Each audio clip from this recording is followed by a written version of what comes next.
If I could go back, I wouldn't change my mistakes. I would change what I thought mattered. I'm 91 years old, and when you reach this age, people think you've made peace with everything, that you sit in your chair, sip your tea, and feel complete. That's a beautiful idea.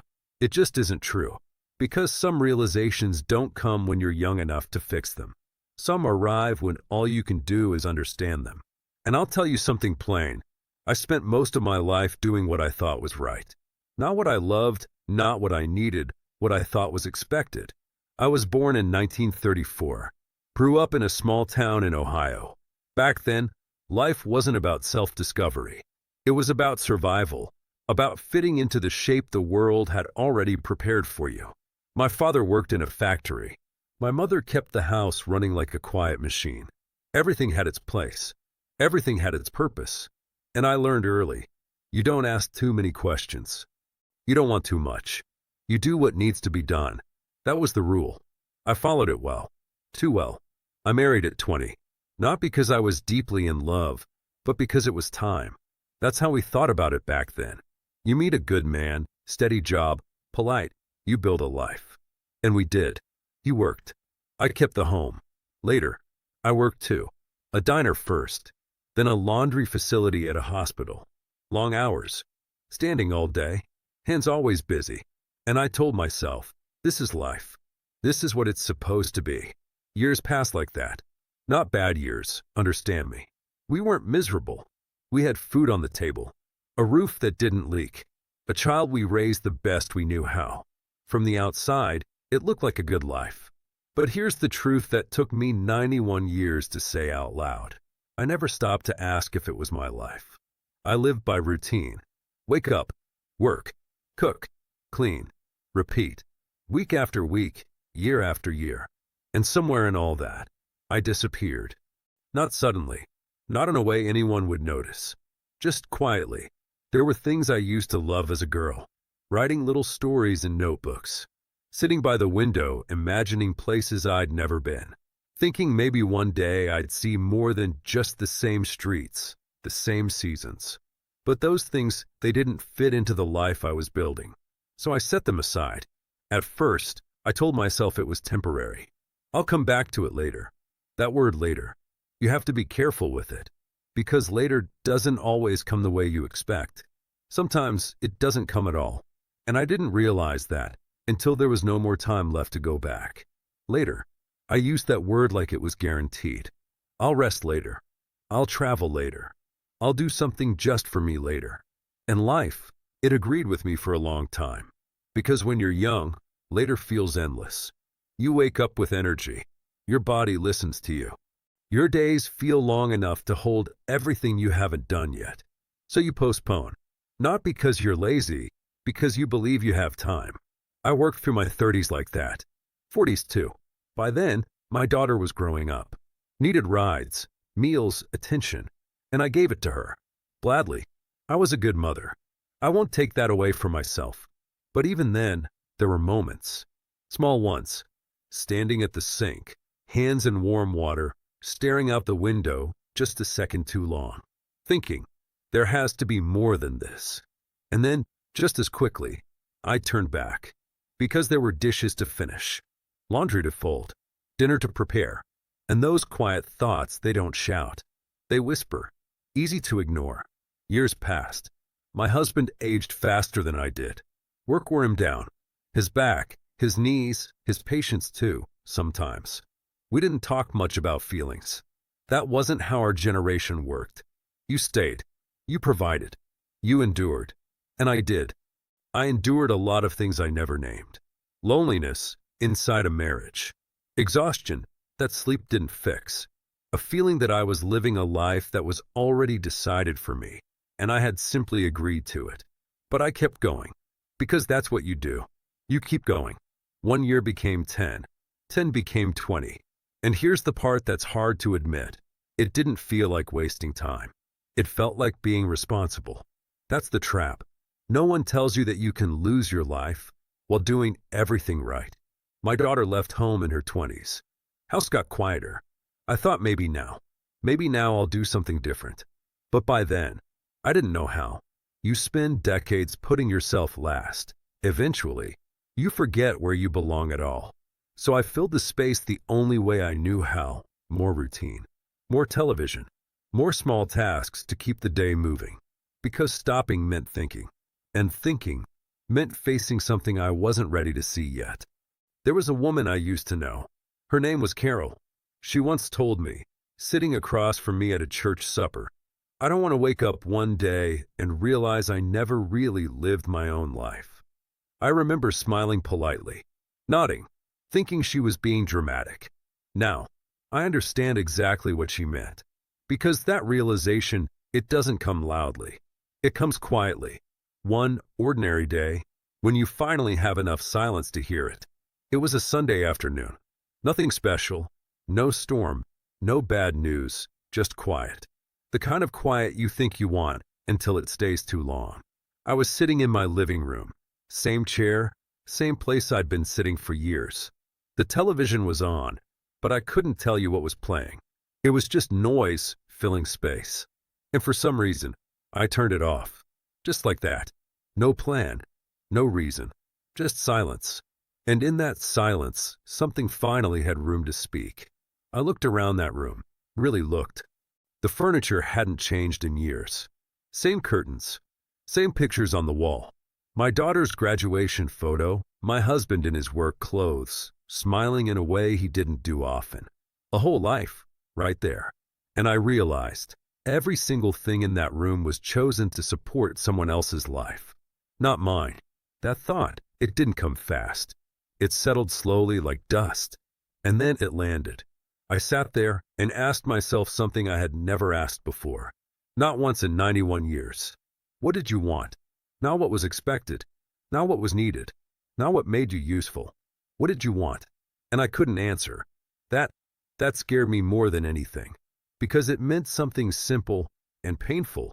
I had spent so long being who I was supposed to be. I never became someone I chose to be. Now listen, this part matters. Regret isn't loud when you're old. It doesn't scream. It just sits beside you, quiet, patient, and undeniable.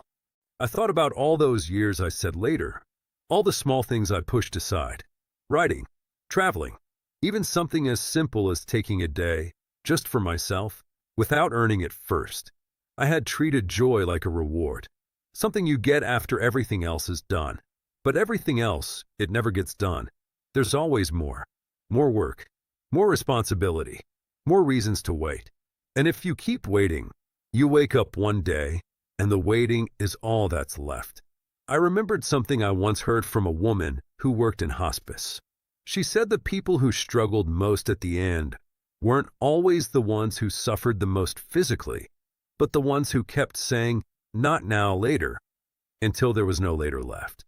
That stayed with me, because that's exactly what I had done. Not out of fear, not out of weakness, out of habit, out of thinking I had time. And sitting there, in that quiet room, I realized something that changed me. I hadn't wasted my life on work, or family, or responsibility. Those things mattered.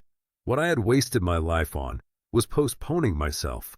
And that's harder to face, because no one forced me to do that. I chose it, day after day, year after year, quietly. And by the time I saw it clearly, I was 91. I sat there a long time after that, not crying, not angry, just awake, for the first time in a very long time.